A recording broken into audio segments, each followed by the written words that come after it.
Well, what is happening, Batman fans and DC fans alike? Welcome back to the channel. I am Dial, and this is another edition of my live stream. And this month we are continuing on with Bat Month, talking about every theatrical release of Batman, leading up to Matt Reeves' The Batman, which is going to be coming out in March.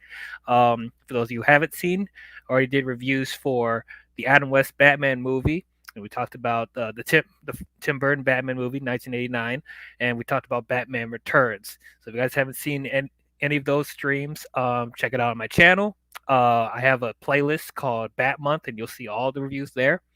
But we are continuing on, talking about the theatrical Batman movies. I am excited to talk about this one because I feel this one doesn't get enough love. But today we are going to be talking about Batman Mask of the Phantasm. Yes, this was a theatrical release. It actually came out in theaters 1993, Christmas of 1993. Came out a year after Batman Returns.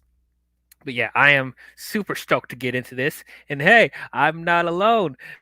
Joining with me today, first time on my channel, we have Eddie. What is going on, man? You're on mute, my guy. Oh, what's up? I'm glad to be here. Glad to have you on. Glad to have you on. Ready to talk some Batman here today. All Yeah. right. Yeah. All right. Well, without further ado, let's get into this. So, so of course, you guys know I grew up with Batman the animated series. That was a show I grew up with, like all watching all the time as a kid. This is one of my first introductions to Batman outside of the live action movies with Tim Burton and stuff like that. But to me, the animated series, along with the future stuff we'll get, like Superman the animated series, Justice League the animated series, stuff like that. I think it's some of the best DC content we have gotten, you know, to this day. Like I just really enjoyed that series, and Batman the animated series is probably like the cream of the crop at the time. Um, However, this is a movie I didn't see when I was a kid. This one I missed, and I didn't end up watching this till like, geez, when? Like probably around the time when the Nolan films were coming out, like around The Dark Knight Rises, when I actually sat down and watched this thing. So this was on my radar for a while. I don't know why it took me this long to watch it. Since I loved the animated series so much, you would think I um would have watched it by then. But hey, better late than never. Um, but yeah, rewatching this recently, just getting and watching this and having all the context of Batman we've gotten over the years from Michael Keaton, Val Kilmer, um, George Clooney, Christian Bale, and Ben Affleck, stuff like that. As I said, I feel like this movie has not gotten the attention it deserves, you know, because a lot of people want to just, you know, bypass this just because it's an animated movie. And I just feel like that's not fair. Um, we live in a world now where stuff from Disney keeps making a bunch of money, and then a lot of people love their films. Like I just don't understand why wasn't getting the love it deserves. Because like to me, Mask of the Phantasm, I think is one of the best Batman movies that came out. You know, I really really enjoyed this movie.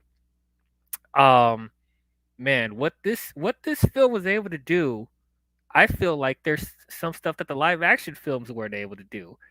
And most importantly, this feels like one of the most personal like stories that Batman has had, you know? Like I really got into the emotion of Batman, like the personal like struggle that he has with trying to live a normal life but still trying to get out of the shadow of, the passing of his parents. Like I really felt that in this movie. And also what I really appreciated, I'm not really big when it comes to love stories with Batman. I don't feel like not all of them really work for me. Like one of the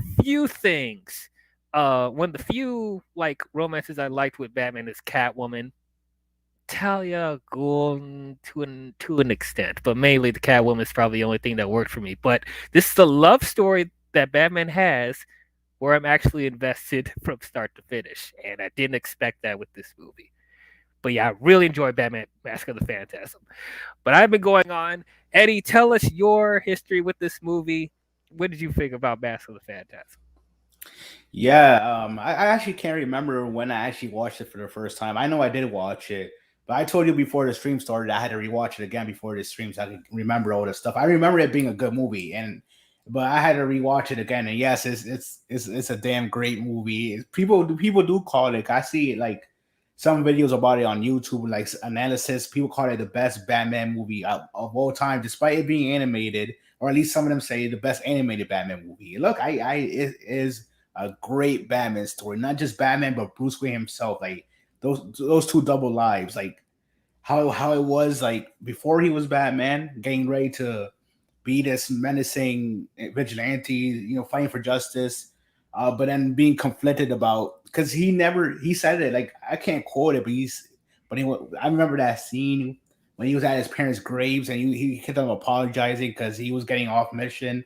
Because he said it. I don't know how I could quote it, but he said I never thought I would be happy. That's what he said. And I was like, damn, that sounds crazy, but no, because with Andrea, the main love and interest, he was happy with her, vibing all that stuff. He was actually not focusing on all the stuff that the vow he made to his parents. Be wherever the city needs him to be. Fight for justice and all that stuff. Um, but it was cool seeing those parallels because it was the movie was like those flashbacks, and then like he was even willing. That's how crazy he is. He was even willing to stop being Batman, or at least before he was Batman, to be with her.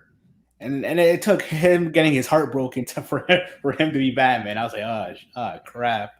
But no, the it could have been like the Joker didn't even need to be in this movie, in my opinion, and it still would have been a good movie with all the stuff that was going on. But no, he definitely helped because there's like I didn't never thought that he because I don't know why my stupid brain didn't see it like the first time I saw the movie that I was like, oh, that guy kind of looks like the Joker, but I didn't really think about it like before he was Joker, well, this before he fell in the acid, all that stuff.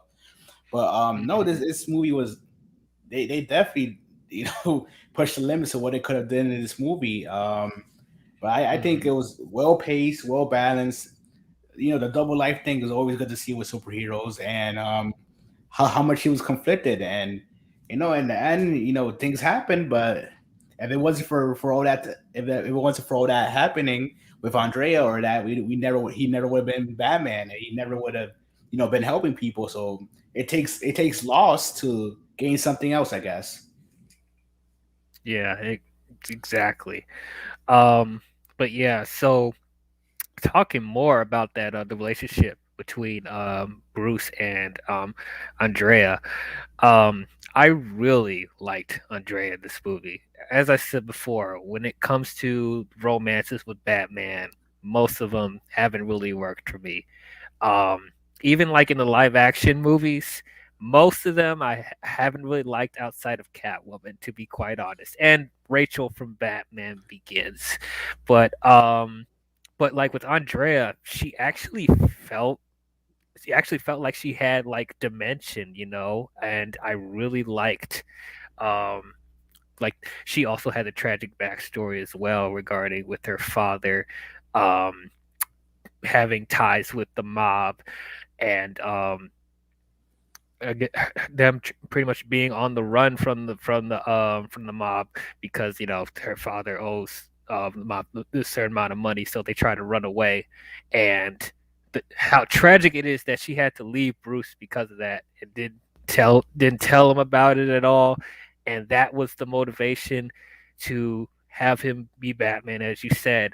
Um, no, normally that would I wouldn't think I would like them tying that close to how he would finally become Batman. Like I just before this, I never really liked that Batman is like motivated from a woman. I don't know, just something felt like forced with that. But this felt so natural because up until that point, like you see the chemistry that they have with each other and they both like connect on such a deep and personal level because they both come from really dark pasts. And I just felt like their connection had me really buy into how it was tying into his origin as well. I thought it was very well done how they did that. And as you said, we did see flashbacks of how Batman started out before he actually became Batman. He was a vigilante walking around in a regular mask and trench coat, stuff like that. I see where the Nolan films got their inspiration because literally they have a very similar scene in Batman Begins with him in a ski mask being a vigilante. So very influential this movie is. A lot of people talk about it. But yeah, I really liked Andrea in this movie. Um and what I also we got to talk about the dang Phantasm. Now, when I first heard about this movie, I had no idea what the Phantasm was. I'm like, is that from the comics? I never heard of the Phantasm before. But yeah, this was an original character that they made for this movie that eventually went on to have the comics later on. But like I thought the design for the Phantasm was really cool. It looked really scary. I like the trench coat and the skull and stuff like that, and like the deep menacing voice that the Phantasm has. Yeah, I've really ominous and menacing, even for like a like an anime for a kids show. Like felt like a really dark character and ominous, and like this Phantasm doing brutal kills to these mob gangsters. Like I think there was like one scene where well that scene we just played was that eventually led to the Phantasm causing that guy's he was driving the car and he was trying to run over the Phantasm, but then the Phantasm disappeared and then the car like freaking crashed out of the building and went diving into another building and it killed him. And then there was another scene where the Phantasm followed another mobster at a cemetery and then caused the mob dude to fall into a ditch, and then the Phantasm literally pushing a giant statue to kill the dude. I'm like, wow, this movie's kind of hardcore, man. It's like I didn't expect this movie to be as intense as it is because like we do forget that this is from a kids show. Um, but like this movie was brutal, but not too brutal to where it's like it's jarring, but it's like you felt like the stakes were higher with this movie. They had a little bit of blood, they had some intense kills. Like this is probably a little bit more intense than I'm usually seeing from the anime series, but I liked in this movie. I thought it was very good. Um I will say, okay, so here's what I wanted to ask you, Eddie. Rewatching it, um did you have an idea of who the Phantasm was from the beginning? Oh no, I was well watching it the first time. No, I was a complete dumbass. I didn't even think about it. I mean, the Mm, funny thing about it is they did show that scene where Bruce was practicing in the yard and stuff like that. And then mhm, Andrea had that scene where she like deflected him and like put him in the ground. And I never thought about it because that shows that she has some type of background. And she even said it herself, self defense, girls school, something like that. So in my head, it never really clicked in my head that yeah, she actually can fight and all that stuff. I just and then going because I liked her so much, and since a Phantasm was doing some, you know, evil stuff, I didn't really think about it because like they're definitely two different people, the Phantasm and her. She was all nice, pleasant to be around with, stuff like that. So I never really thought about it, but when I mhm, first saw it, and then they took the mask off, I was like, oh crap, like I got played. Um, Even with that, I still liked her. I understood because obviously it goes to what happened to her dad and all that stuff. But she just no, all she wanted to do was just marry Bruce and have a good life. But like mhm, circumstances happen, and then it just turned. Like I said, vengeance.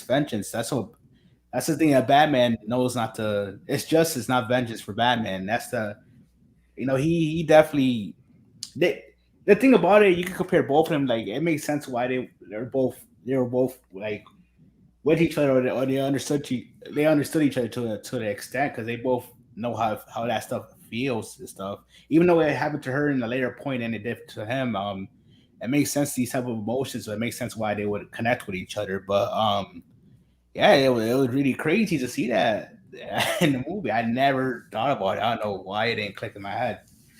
Hmm.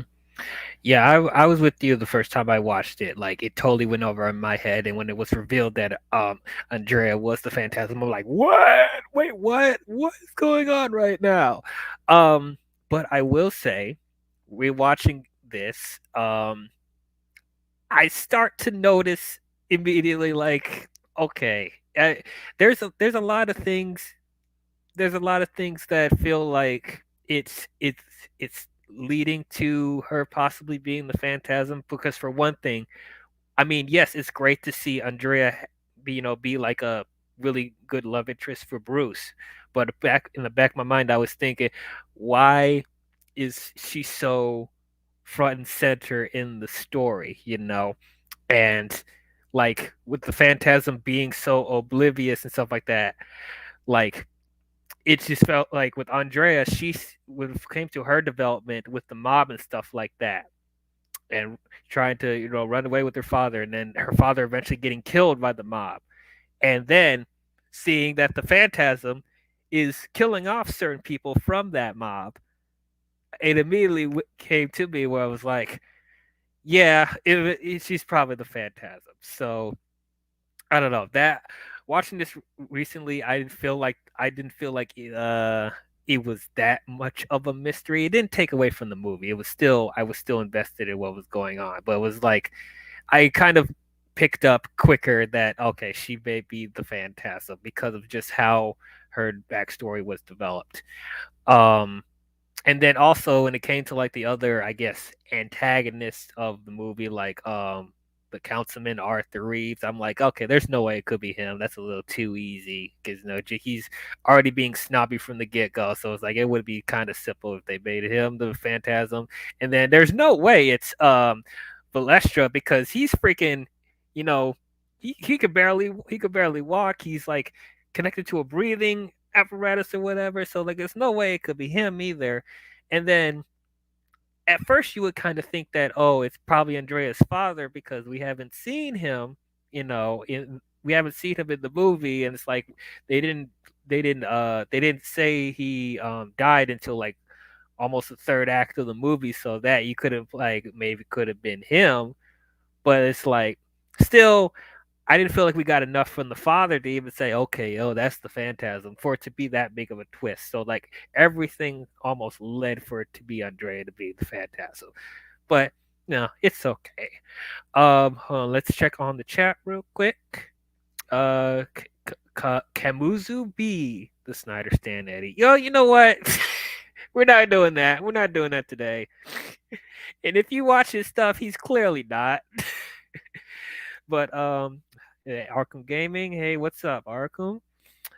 That might be a bot right there. I'm not going to highlight that. And then Antonio, what's up, Antonio? What's up? Okay. So another thing you brought up was the Joker. You thought he wasn't necessary to be in the movie. Actually, I do kind of agree with you on that. If he was cut out of the movie completely, I think the movie still would have been great. But to me, I think adding that extra layer with the Joker made it even more interesting, considering the fact that he used to be he worked with the mob, and we actually saw him, as a regular guy, So it's like, and then he ends up being on the hit list of the Phantasm because he was associated with the death of Andrea's father. So I like that they even made it personal for the Joker. And it's like when we talked about Batman 1989, how they pretty much made an origin for the Joker and gave him a name and stuff like that. Even though I didn't mind it in that movie because I thought it was a good you know dichotomy that he had with Batman in that film.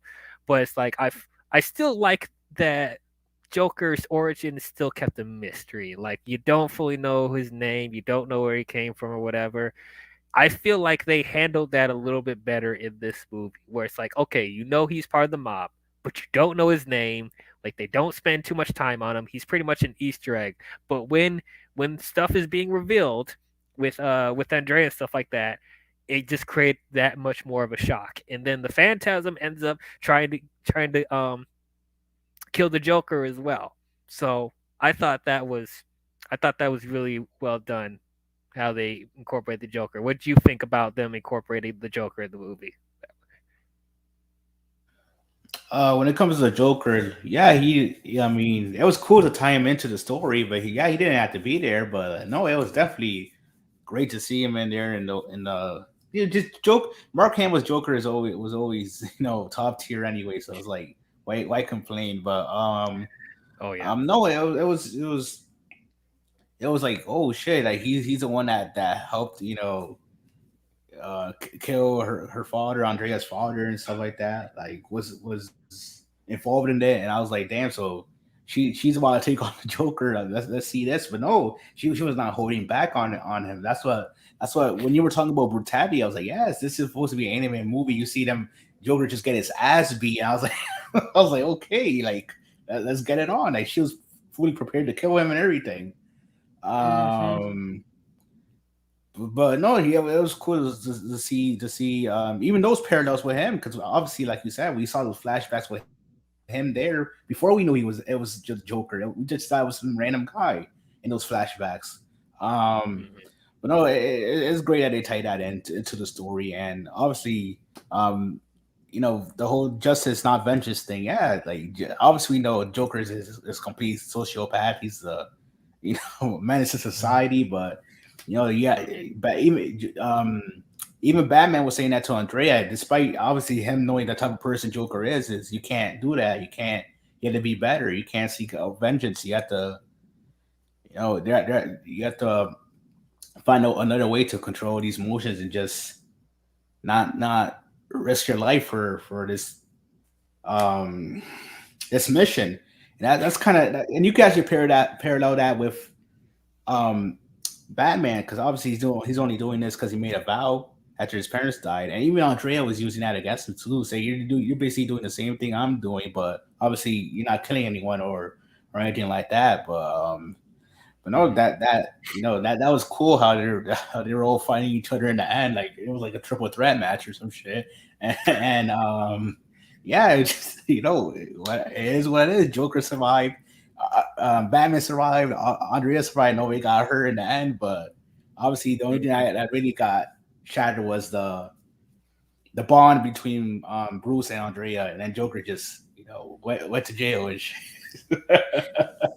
Yeah, that was the one thing I was wondering. Like after the whole place blew up, it's like, wait, did she kill Joker? Because like it literally just ends off. And I'm like, where'd she take him? Wait, did he kill him? Like, no, of course not. They took him to Yeah, jail, and then yeah, we see Joker again in the animated series and stuff like that. So, yeah. but yeah, I definitely am with you there. Like the the the dichotomy between Andrea and Batman, where it's like they're both have like similar motivations, but they go at it very differently. Like she has no problem with killing people, and then Batman like doesn't want to kill. And normally, you guys know that I don't give a crap about Batman's no killing rule. I feel it's inconsistent with certain portrayals of Batman. But I felt like this was one of the few times where the no killing rule worked for the story that they were telling. And like I said, it just made the relationship with Andrea and Bruce just that more complex. And then I actually liked that Andrea at the end just decided not to kill Joker, because it just showed that she wasn't letting herself be clouded by revenge anymore. So I definitely liked that whole dichotomy. Um, I don't know if I mentioned this before, but I'll just say it up front. Mark Hamill to me is the best Joker of all time, like live action or animated. I think he's great. Same thing with Kevin Conroy as Batman. One of the best Batman portrayals ever, live action animated. They once again do a great job in this movie. Um, and then another thing I want to mention is the score. I think the score and the like I guess the animation overall, I really liked this movie. You felt like you felt like they upped the budget a little bit with for the animation in this film. They didn't try to be too ambitious because like there was the opening title sequence where the entire city was CGI, and it's like okay, it doesn't hold up as well, but it's okay. But I'm glad they didn't use that for the entire movie. They just did that for the opening scene, which that was fine. But the score in this movie felt a lot more cinematic and gothic. It reminded me a lot of the score from Batman Returns because that had a more gothic and cinematic um, type of feel with that music as well. Um, and it really helped to enhance the scenes in this movie. Like specifically, this is one of my favorite shots in the film when after Andrea runs away and leaves Bruce Wayne a note, being like, "Forget about me," and then it cuts to Bruce Wayne in the shadows putting on his first bat suit and Alfred holding the mask for him, and it's one of the coolest shots. Chills down the spine. Love that moment. Um, as Eddie said before, I did like the battle at the abandoned Tomorrowland inspired place that the Joker was living in. That whole triple threat battle with the Joker and Phantasm and Batman. I thought that was really cool. Man, if this was live action, I think it would have been really cool live action. But yeah, there was Joker on a jetpack, and he had all those booby traps with the animatronics and stuff like that. And there was a giant fan that Joker was using to suck Andre in to kill him. And then Batman came in with his bat cycle and crashed into the fan, which I thought was really cool. That whole stuff was great. And also there was the chase with the police chasing after Batman. That was also a really intense scene because like the police were trying to kill Batman, maim him, like turn him into a vegetable, like, shooting him down like on sight. So like that was another like gripping scene as well because like you said, we don't normally see this type of intensity from the animated series, so they just upped the ante in that, and I really like that as well.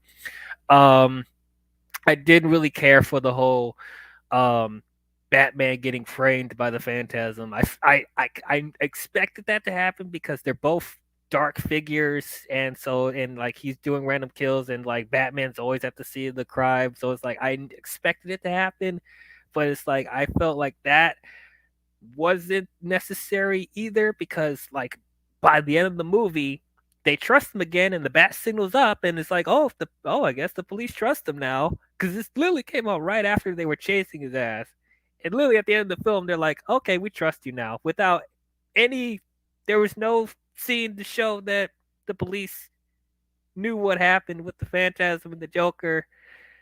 Okay, that's fine. All right.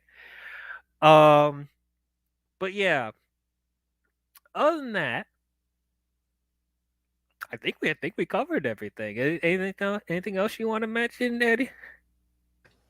Oh yes, this is a great movie, and just going back to when you just started talking again about uh the soundtrack. Yeah, that's the song at the end. It's like it's good. It's like it's weird that it's in a Batman movie. I forgot what it's Yeah. called. Oh yeah, the end credit song. It's like this Yeah, nice ballad duet. Yeah. yeah. It's like ooh I don't know. It's like a love song, but it's like what the as I'm gonna long as try it's and look good, up. as long as it's good as whatever. Mm, I'm gonna look it up uh right now because it's bothering me. yeah, I was just listening to it too. And I'm pretty sure they say the words on too. Like the title song is the words, is the lyrics and stuff. Okay, it's called "I Never Even Told You" by Tia Career. Yeah, yeah. Career.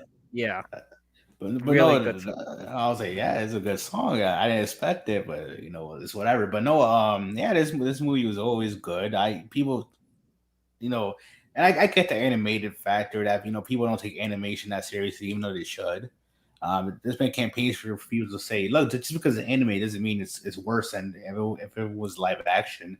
And I get it that animation can do way more things than live action, but no, this movie was good from beginning to end. It definitely showed you the two sides of the Batman character, the regular guy, and then the one he has to be every when it's night and stuff like that. Um, but I think that they told a good story here, and this um was this was the first Batman movie in the anime series franchise, right? Yeah, Yeah. yeah. Um, That's and better I than think I Batman think it's a Beyond, Return of the Joker. Yeah, I think it's a no. I was about to talk about that one too. I think it's the best. This is the best one, but Return of the Joker I think was pretty freaking good too. that one's my Um, personal favorite. I yeah, really love Batman Beyond as it is, I and there love was Batman also Beyond too. yeah, it's great. I also there was also the Batman and Mister Freeze movie Sub Zero, which I thought Yeah, it was okay. It was okay. Um, but and yeah, then I think Mystery of the Batwoman was one of them too. I oh think. yeah, that too. Yeah, that one was Yeah. it. But no, no, this movie and Return of Joker, I think are god tier in my opinion and stuff. But no, this movie was definitely good. It gave you the feels. Like that's a good thing about animation. It can still give you the feels just the same as live action. And it made you think like, damn, this guy's been through enough, and now that he has his chance to be happy, he can because he made an oath, and obviously Batman has to the character of Batman has to sacrifice so many things that people just think he's some rich playboy millionaire, like he's just around with girls and racing cars. No, that's not it.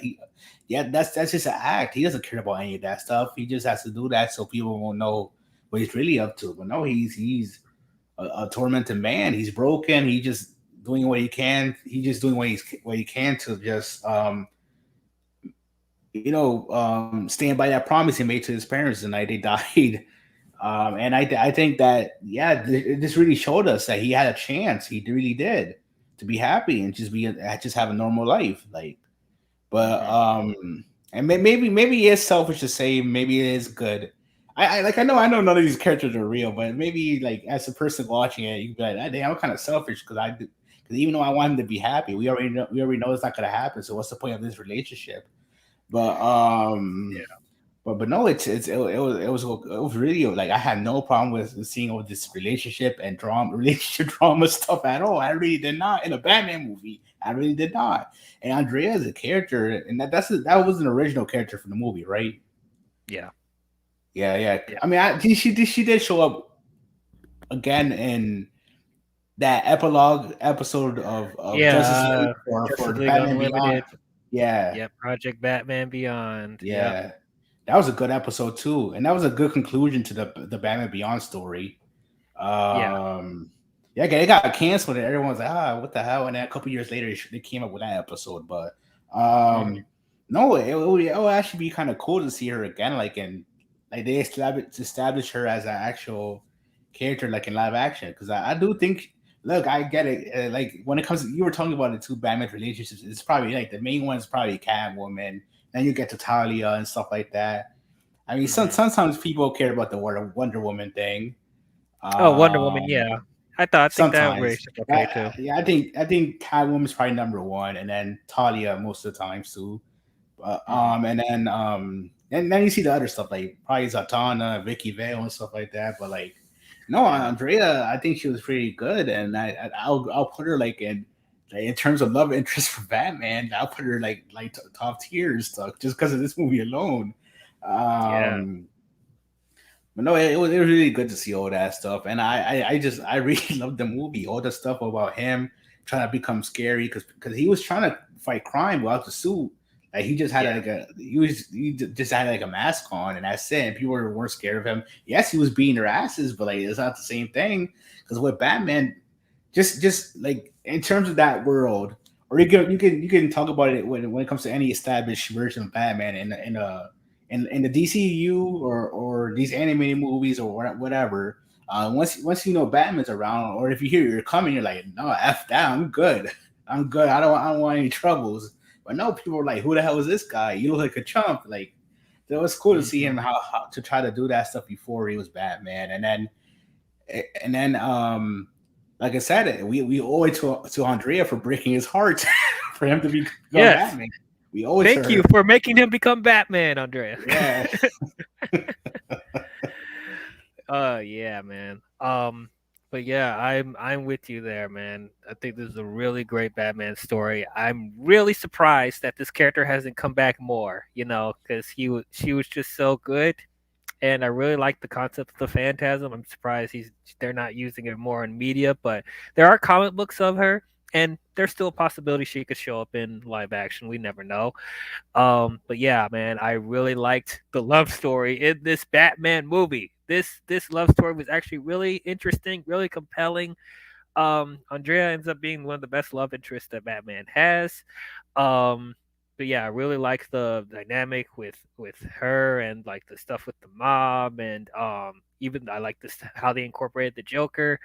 I liked the also like the we got more into Batman's psyche when it comes to him keeping that personal promise to his parents to fight, to either um fight crime, for justice or live a happy life. I really like that they dove more into that dynamic of what if Batman found his happiness and he had to make a choice between that and, his life of fighting crime. I thought that was really good.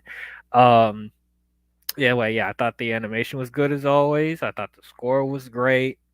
Man, this movie ended up doing in an hour and 16 minutes what a lot of the live action movies that's over 2 hours aren't able to do. Make this a really compelling, personal story for Batman. And we got the detective aspect. That's another thing I wanted to add. The detective aspect that everyone's complaining that's not enough in Batman movies. It's in this. You actually see Batman doing detective work, trying to figure out who the Phantasm is, and all that type of stuff. So I hope in Matt Reeves' Batman we get more of that. It sounds like we are that they're going to dive more into that detective stuff. But yeah, man, I people need to give this more credit, and this movie needs more attention. Yes, it's an animated movie, but it still is a good movie regardless. Like people really need to stop having this bias against animation. Like just because it's animated doesn't mean it's just for little kids and that adults can't appreciate it. Um so I hope more people discover this movie, and I hope more people enjoy it. But yeah, I will say that Batman Mask of the Phantasm is greatness. If you haven't seen this movie, it's on HBO Max. Go watch it. You know, it's really good Batman movie. But yeah, man, that is our thoughts on Batman Mask of the Phantasm. Comment your thoughts down below if you've seen it, if you guys loved it, if you guys hated it, if you guys thought it was okay. Um, I'm glad you guys tuned in to this live stream for Bat Month, and I'd like to thank Eddie for joining with me today, talking about some Batman. You want anything you want to plug to the people where people can find you and stuff like that? Oh yeah, you can find me at all my ideas for Twitter and YouTube. It's not that hard to find me, so go ahead and look. But that's all I have to say on this movie's is like I said, it's a god tier Batman movie, and it's definitely one of the best. Absolutely. So yeah, if you guys enjoyed this live stream, don't forget to leave a thumbs up and subscribe to the channel. And don't forget to hit the bell if you want to be notified on future videos I'll be doing. The next film we'll be covering on Bat Month is Batman Forever. We will be getting into the Schumacher movies next time, so tune in for that when it comes out. But that's all we have for you Batman fans, and we'll see you guys in the next one. Talk to you guys later. Your angel of death awaits you.